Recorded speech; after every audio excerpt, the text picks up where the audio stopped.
Sky Wave Water and Amusement Park, Kakkadampoyil, Valanthod, Malappuram.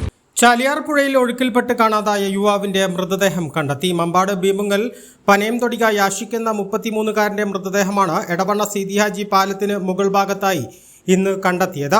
4-ാം ദിവസത്തെ തിരച്ചിലിനൊടുവിലാണ് മൃതദേഹം കണ്ടെത്താൻ കഴിഞ്ഞത്. ഓടായിക്കൽ റെഗുലേറ്റർ കം ബ്രിഡ്ജിന് താഴെ ചാലിയാറിൽ കഴിഞ്ഞ ചൊവ്വാഴ്ചയാണ് യുവാവ് ഒഴുക്കിൽപ്പെട്ടത്. നിലമ്പൂർ അഗ്നിരക്ഷാസേനയുടെയും നാട്ടുകാരുടെയും ERFന്റെയും ജനപ്രതിനിധികളുടെയും നേതൃത്വത്തിൽ നടത്തിയ തിരച്ചിലാണ് മൃതദേഹം കണ്ടെത്താൻ കഴിഞ്ഞത്. കനത്ത മഴയെ തുടർന്ന് ചാലിയാർ പുഴയിലൂടെ ഒഴുകി വരികയായിരുന്ന മരം പിടിക്കാൻ ശ്രമിക്കുന്നതിനിടയിലാണ് യാഷിക് ഒഴുക്കിൽപ്പെട്ട് കാണാതാകുന്നത്. യാഷിക്കിന് ഒപ്പമുണ്ടായിരുന്ന അനീസ്, സാജിദ് എന്നിവർ പുഴ നീന്തിക്കടന്ന് രക്ഷപ്പെടുകയായിരുന്നു. മരത്തിൽ പിടിച്ച് രക്ഷപ്പെടാനുള്ള ശ്രമത്തിനിടയിൽ അവശനായ യാഷിക് ചാലിയാറിലൂടെ ഒഴുകിപ്പോവുകയായിരുന്നു. A+ vision, Edavanna.